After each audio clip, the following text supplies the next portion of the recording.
অর্থাৎ দলীয় দৃষ্টিকোণ থেকে কাজ করবেন না টোটাল জনগণের জন্য কাজ করবেন। ধন্যবাদ আপনাকে।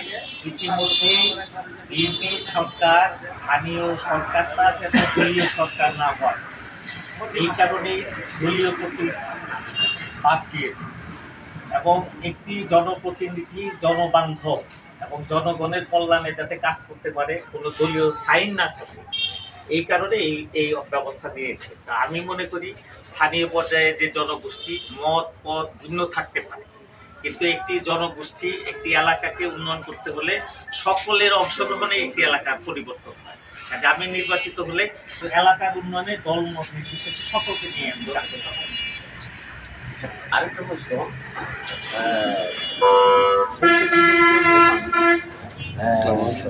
যমুনায় লোহজং নদীর উৎসব খনন করছিল, এটা খনন করতে সাবেক এমপি শামসুল তালুকদার উনি এমপি নির্বাচিত হওয়ার পর লোহজং নদীটার ওইটা কোনো কি ওইটা সুইচ গেট করার কারণে দেখা গেল যে সুইচ গেটে পানি আসার পরে যে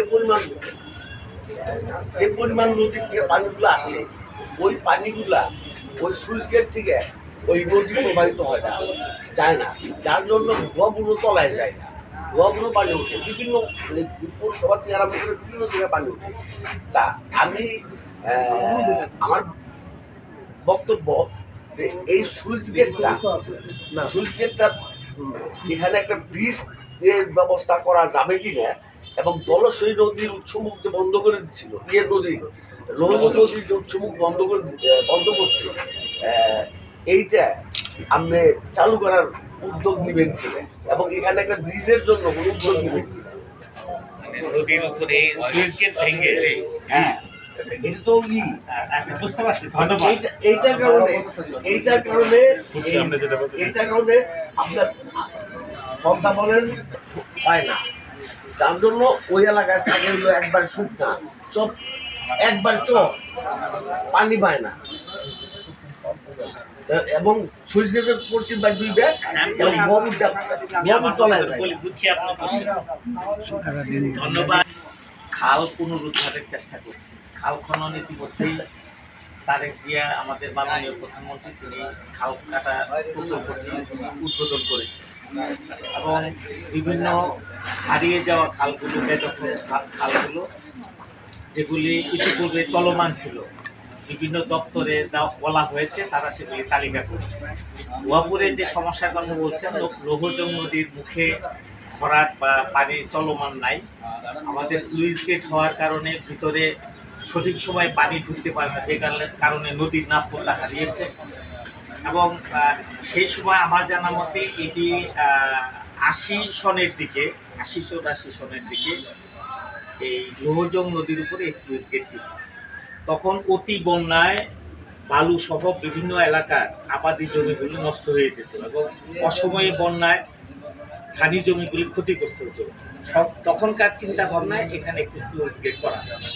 আমি যদি নির্বাচিত হতে পারি, এই সরকার চাই পানির প্রবাহটা যেন বিদ্যমান এবং পানির যে অবস্থা আমাদের স্তর নিচে চলে যাচ্ছে, এই আধারগুলোতে পানি থাকে, পানির স্তরটা পুনরুদ্ধার হতে পারে।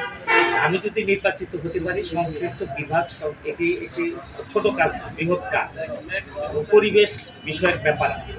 আমি অবশ্যই এই বিষয়টি আপনার যে কোশ্চেন যে স্লুইস গেট বাদ দিয়ে এখানে ব্রিজ করা যায় কিনা, সেটা বেশি উপকৃত হবে না বর্তমান অবস্থায় যা আছে এটি উপকার হচ্ছে। আমি নির্বাচিত হতে পারলে সংশ্লিষ্ট বিভাগদের সঙ্গে আলোচনা করে এটি কি করলে জনবান্ধব এবং পরিবেশ বান্ধব হবে, আমি এটির ব্যবস্থা নেব। আর যে পানির প্রবাহের যে মুখগুলোর কথা বলছেন বন্ধ আছে, অবশ্যই এটি এ সরকারের যে চিন্তা ভাবনা সমস্ত প্রবাহগুলো যেন ঠিক থাকে, পানির আধারটা যেন ধরে রাখা যায়।